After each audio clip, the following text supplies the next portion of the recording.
The phone screen shook in Ethan's hand as the hallway lights went out by themselves. The old Camden house fell silent, like it was holding its breath. Mia whispered, "Do you see that?" At the far end of the hall, a white shape formed from the dark, like fog turning into a person. It was a woman's shape, thin and tall, hair floating in the air like she was underwater. Ethan hit record. The shape turned slowly and faced them.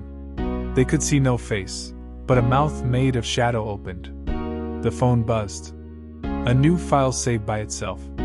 The title flashed on screen. Real ghost anxious face with sweat, scary ghost videos, BHoot video, horror video, ghost video, Jinn video. None of them typed that. The ghost lifted her hand, and the door behind the kids slammed shut on its own. The screen cut to black. Now let me tell you how it started. It began on a warm Friday evening in late October. Ethan, Mia, and Jordan were best friends from school. They were not brave kids, not really. They just loved filming creepy places for their small YouTube channel. They never faked anything. Sometimes they found a weird sound. Sometimes a raccoon jumped out of a trash can and made them scream. But they never found a real ghost. They joked about butts and Jinn because they loved scary videos from all over the world.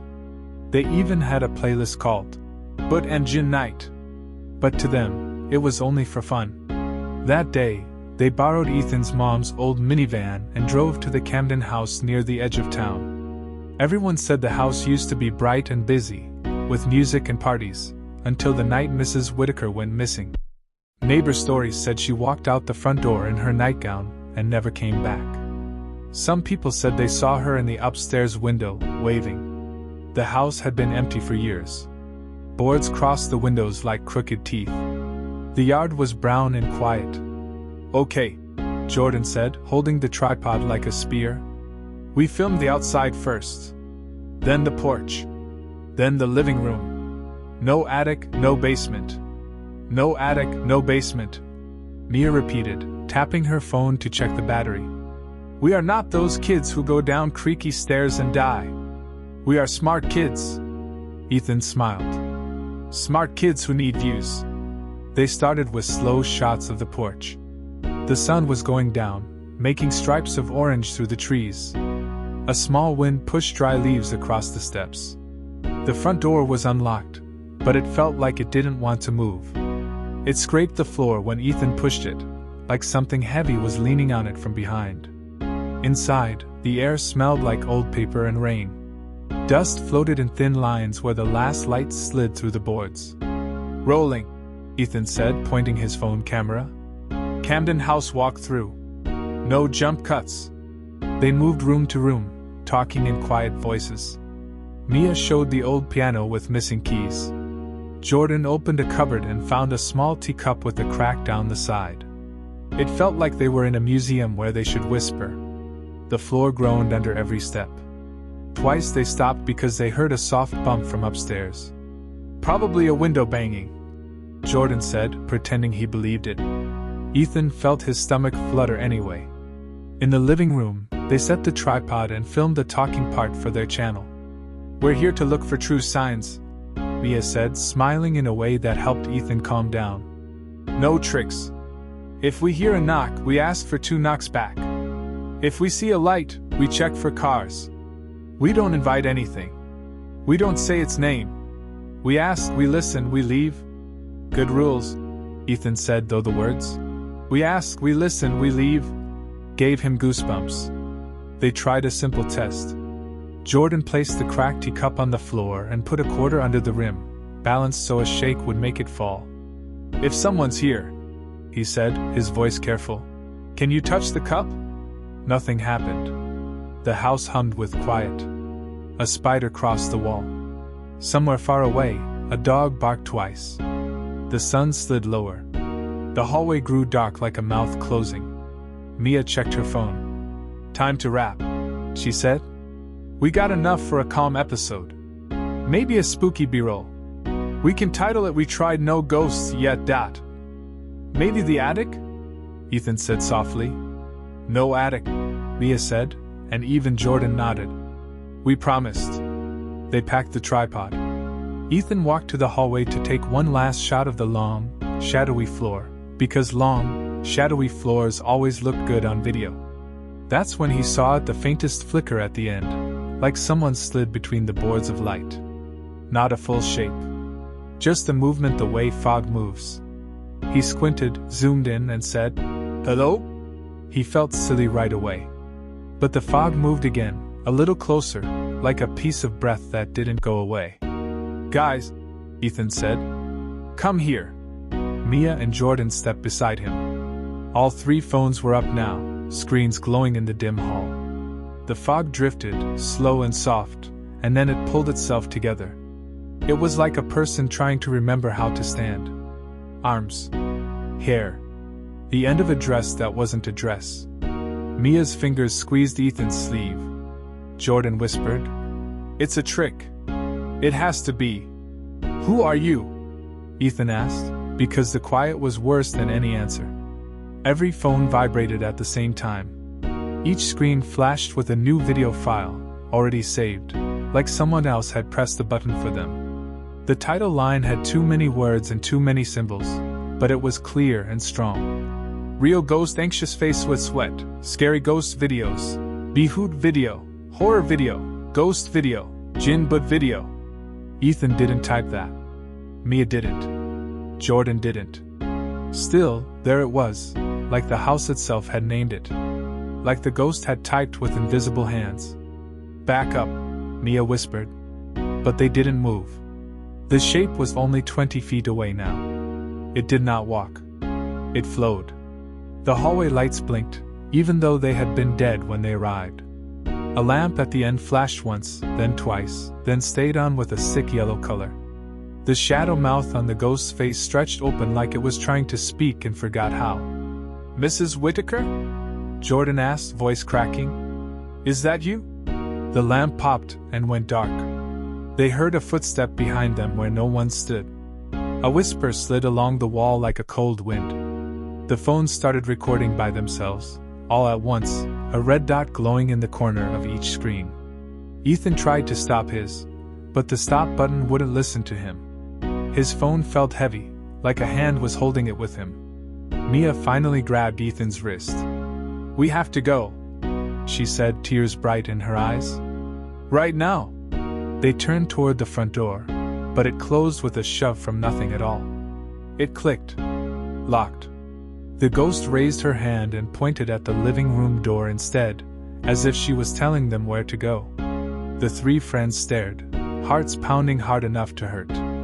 The living room door slowly swung open to show the dark inside, and the piano, by itself, pressed one lone note that shook the floor.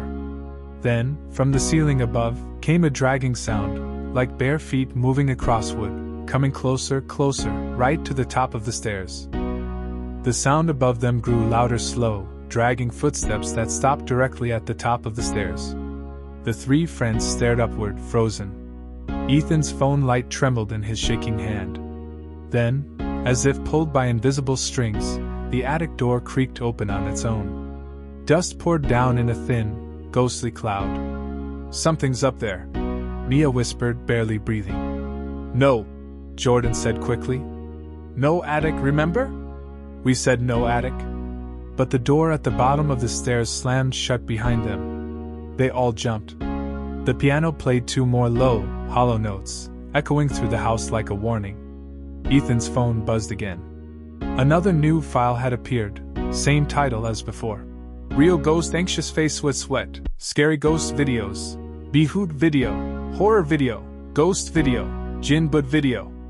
The timestamp showed now, even though none of them were recording. "This isn't funny anymore," Mia said, voice trembling. "It's copying what we say. What if it's not just a ghost? What if it's something else?" Jordan swallowed hard. "Like what?" "Like a djinn," she whispered. They had read about them online, spirits that could move things, mimic voices, and feed on fear. Ethan wanted to laugh at that, but when he looked at his phone, the screen had switched to the camera app again without him touching it.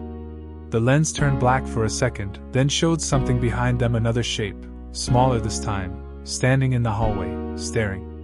Ethan spun around. Nothing there. But the air felt thick, like smoke that didn't smell like smoke. He tried to speak, but his throat felt locked. Then, a soft woman's voice came from the stairs. "Why are you here?" Mia screamed and grabbed his arm. The three of them bolted toward the living room window, but when Ethan tried to push it open, it wouldn't budge. The glass was cold, freezing cold, as if it had been outside in the snow for hours. His breath fogged against it, even though the air in the room was warm. Jordan, desperate, threw a chair at the glass. It bounced back as if it had hit steel. The chair split in two. "Please!" Mia cried out. "We're sorry! We didn't mean to come in." The woman's voice came again, closer now, softer. "You shouldn't have filmed me." Ethan's phone screen flickered. A video started playing by itself, their footage from just a few minutes ago, but with something different. The ghost's face was visible now. It wasn't a blur anymore. It was pale, hollow-eyed, with lips that moved in perfect sync to the words they were hearing. Mia covered her mouth.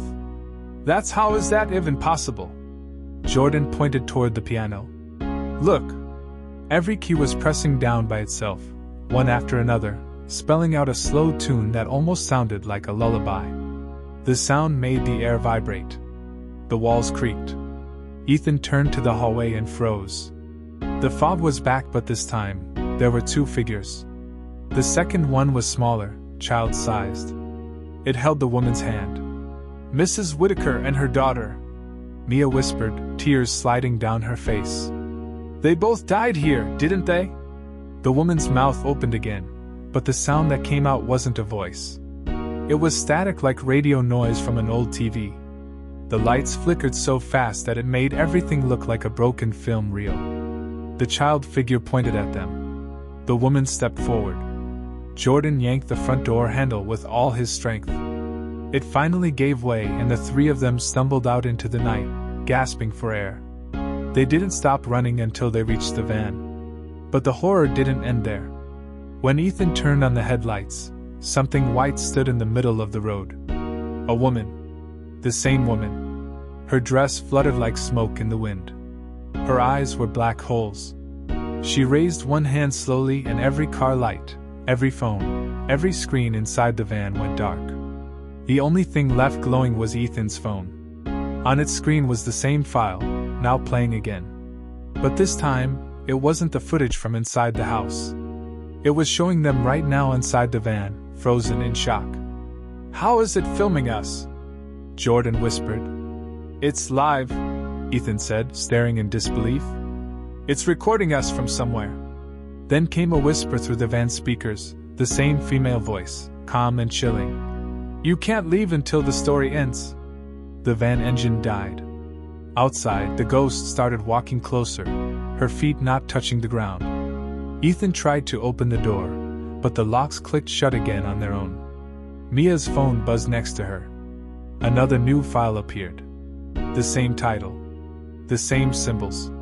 The same name. Inside the van, the temperature dropped fast. Their breath turned white in the air. The windows fogged up, and words began to appear on the glass, written from the outside in long, shaky letters. "Watch me." A loud bang came from the roof. Then another.